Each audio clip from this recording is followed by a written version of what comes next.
लिखते हैं घंटा के ऊपर हो चुकी है کہ زمزم و کوثر و تسنیم نہیں لکھ سکتا، زمزم و کوثر و تسنیم نہیں لکھ سکتا، یا نبی آپ کی تعظیم نہیں لکھ سکتا، یا نبی آپ کی تعظیم نہیں لکھ سکتا، میں اگر 7 سمندر نچوڑوں راحت آپ کے نام کی ایک میم نہیں لکھ سکتا، آپ کے نام کی ایک میم نہیں لکھ سکتا۔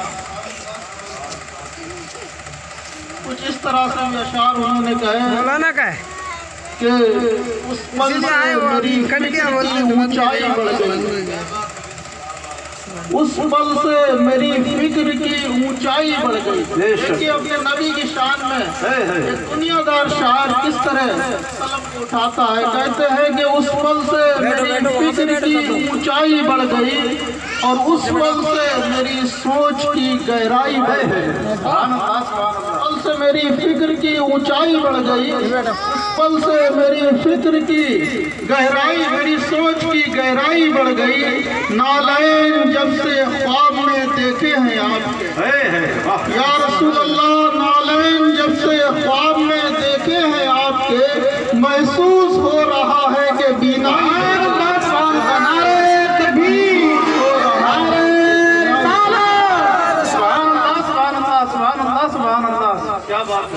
بہت خوب ماشاء اللہ، سبحان اللہ سبحان اللہ۔ ایک عارف باللہ کا قول ہے کہ ایک بہت ہی گنہگار ہمارا پڑوسی تھا جو ہر وقت گناہوں میں مبتلا رہتا تھا، جب اس کا انتقال ہو گیا، انتقال کے بعد میں نے اسے خواب میں دیکھا، خواب میں سرخ جوڑا پہنے ہوئے دیکھا، تو میں نے اس سے پوچھا کہ اللہ تعالیٰ نے تمہارے ساتھ کیا معاملہ کیا ہے؟ کیا بات ہے، واہ سبحان اللہ سبحان اللہ۔ جانتے ہو وہ شخص کہنے لگے کہ میں ایک مرتبہ ایک ذکر کی محفل سجی ہوئی تھی، اللہ کے ذکر کی محفل سجی ہوئی تھی، میں اس میں بیٹھا ہوا تھا اور ایک محدث ہمارے نبی صلی اللہ علیہ وسلم کی ایک حدیث بیان کر رہا تھا،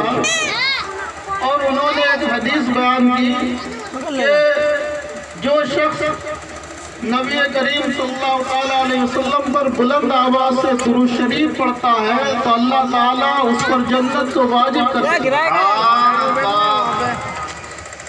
اور وہ کہنے لگے، کہا کہ پھر ان محدث نے درود شریف پڑھتے ہوئے اپنی آواز کو بلند کیا تو سارے مجمع کے ساتھ میں بھی بلند آواز سے درود شریف پڑھنے لگا۔ سبحان اللہ سبحان اللہ۔ تو اس دن اس درود پاک کی برکت کی وجہ سے اللہ تعالیٰ نے ہمیں بخش دیا۔ سبحان اللہ سبحان اللہ۔ ایک بار بلند آواز سے درود شریف اللہم صلی علی سیدنا و مولانا محمد وبارک وسلم صلاۃ و سلام علیک یا رسول اللہ صلی اللہ تعالی علیہ وسلم۔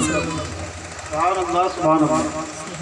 بڑی مسرت کی بات ہے کہ ایک ایسے گاؤں میں آپ حضرات اتنی کثیر تعداد میں جمع ہیں، سبحان اللہ سبحان اللہ۔ اور مبارکباد کے لائق ہیں حضرت مولانا عرفان احمد مجددی صاحب کہ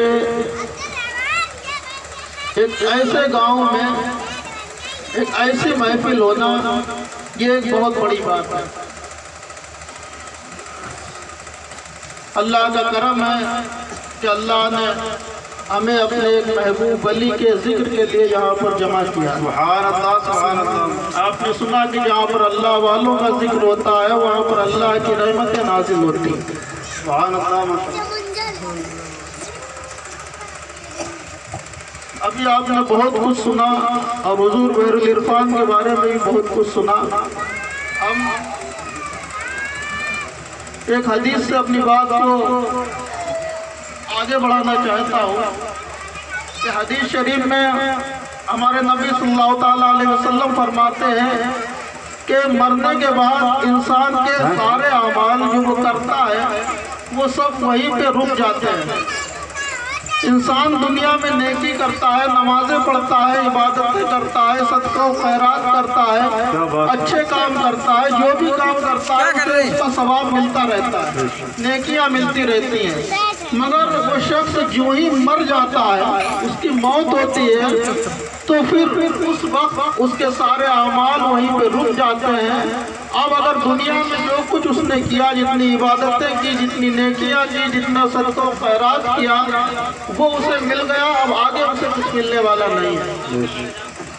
मगर हमारे नबी सल्लल्लाहु अलैहि वसल्लम फरमाते हैं कि 3 चीजें ऐसी हैं जो मरने के बाद भी इंसान को उसका सवाब मिलता रहता है। सुभान अल्लाह, सुभान अल्लाह, सुभान अल्लाह, सुभान अल्लाह, सुभान अल्लाह। उसमें एक चीज ये है कि सदका जारिया, ऐसा सदका जो जारी हो। मसलन आपने कहीं हैंडपैप लगवा दिया, तो जब तक लोग उससे पानी पीते रहेंगे तब तक आपको कब्र में उसका सवाब मिलता रहेगा। सुभान अल्लाह। आपने कोई मस्जिद बनवा दी, जब तक लोग उसमें नमाज पढ़ते रहेंगे तब तक आपको उसका सवाब मिलता रहेगा। आपने किसी मदरसे में पैसा लगा दिया या किसी बच्चे की तालीम के लिए इंतजाम किया, किसी बच्चे को पढ़ा दिया, आलिम दीन बना दिया, आपने खर्चा उठाया, तो जब तक वो बच्चा पढ़ता रहेगा, पढ़ाता रहेगा, तब तक आपको सवाब मिलता रहेगा। हदीस की रोशनी में एक क्या हुआ, सदका जारिया, उसका सवाब मरने के बाद भी मिलता रहता है। दूसरी चीज ये है कि ऐसा इल्म जो नफा बख्श, लोगों को फायदा पहुंचाए। मसलन आपने किसी को आलिम बना दिया, अगर हम आलिम हैं, मिसाल के तौर पर हम आलिम हैं, हमने किसी को आलिम बना दिया, तो हमारे मरने के बाद वो आलिम जब तक पढ़ता रहेगा, पढ़ाता रहेगा, और जब तक वो सिलसिला चलता रहेगा तब तक हमें सवाब उसका मिलता रहेगा। ऐसा इल्म जो लोगों को नफा पहुंचाए। तीसरी बात, बहुत अहम बात है कि हमारे नबी सल्लल्लाहु अलैहि वसल्लम फरमाते हैं कि मरने के बाद 3 चीजें ऐसी हैं जो इंसान, जिसका सवाब मरने वाले को पहुंचता रहता है। उसमें तीसरी चीज ये है कि मरने वाला नेक औलाद छोड़ के गया, जो औलाद उसके लिए दुआ करती रहे। नेक औलाद छोड़ने का मतलब है मुस्तकिल वो खुद सदका जारिया है।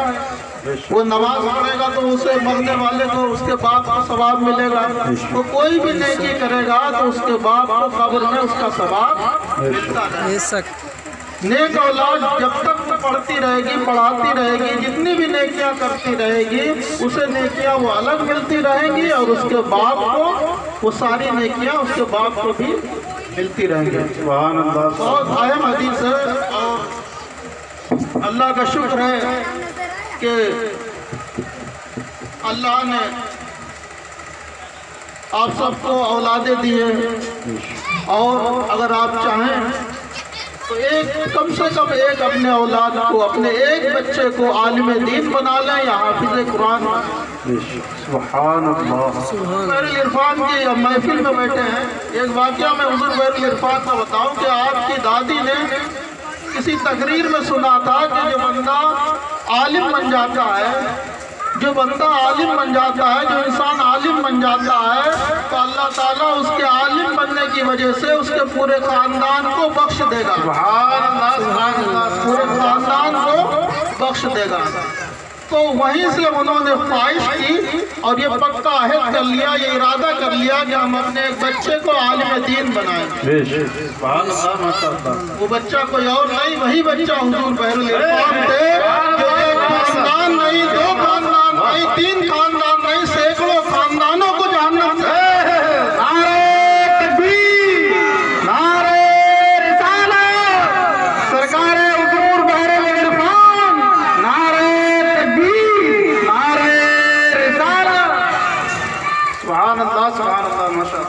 सुभान अल्लाह। देख रहे हो आज ये नूरानी नूरानी चेहरे जो स्टेज पे नजर आ रहे हैं, ये हुजूर बहरुल इरफान की देन है। वरना इस पुरफितन दौर में, ऐसे दौर में न जाने हम कहाँ होते, क्या खुराफातें कर रहे होते, क्या दुनिया में लगे होते, दुनिया कमाने में लगे होते। ये हाल हम लोगों का नहीं होता। और हुजूर बहरुल इरफान का ही मैं एक अशार मैं उनके लिए पढ़ देता हूँ। उन्होंने तो मदीने वाले के लिए पढ़ा, मगर मैं उनके लिए पढ़ देता हूँ। आप फरमाते हैं, अगर होता न तू प्यारे तो जाने कहाँ हम होते। अगर होता न तू प्यारे तो हम जाने कहाँ होते। अगर होता न तू प्यारे तो हम जाने कहाँ होते। कहाँ ये मिलती अमा हम जैसे इंसान को जहन्नम से। कहाँ मिलती अमा हम जैसे इंसान को जहन्नम से। सुभान अल्लाह। एक हुजूर बहरुल इरफान कन्नौज की सरजमीन पर उन्होंने कदम क्या रखा तो पूरे कन्नौज, सिर्फ कन्नौज ही नहीं बल्कि पूरे हिंदुस्तान में बहार। अल्लाह अकबर। हजारों दिलों को, मुर्दा दिलों को आपने जिंदा कर दिया। मुर्दा दिल अल्लाह अल्लाह की नेमत अल्लाह अल्लाह करने लगे। जानते उलमा फरमाते हैं कि मुर्दा जिंदा कर देना ये तो आसान काम है, मगर मुर्दा दिल को जिंदा कर देना ये मुश्किल काम है। सुभान अल्लाह। ऐसा हमारा मुर्शिद, ऐसा प्यारा हमारा मुर्शिद। अल्लाह अकबर। जो किसी रास्ते से, जो किसी कब्रिस्तान से गुजर जाए तो 40 दिन के लिए अल्लाह उस कब्रिस्तान से अजाब को दूर करता। जो किसी गुनहगार की नमाज जनाजा पढ़ा दे तो अल्लाह उनके सदके में उस गुनहगार को बख्शे। सुभान अल्लाह, सुभान अल्लाह। ऐसा मुर्शिद, क्या बात है। सुभान अल्लाह, सुभान अल्लाह। क्या शांति हमारे मुर्शिद की। अल्लाह ने हर अदा उनकी बेमिसाल थी, हर अदा उनकी बेमिसाल थी।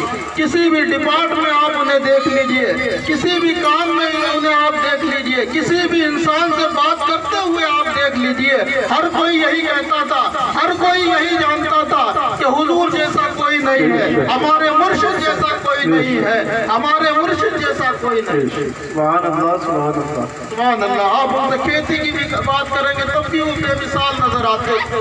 अगर आप इल्म वाले उनसे इल्म की बात करते थे तो वो बेमिसाल नजर आते थे। तसव्वुफ में वो बेमिसाल थे, हर अदा उनकी बेमिसाल। सुभान अल्लाह, अल्लाह अकबर।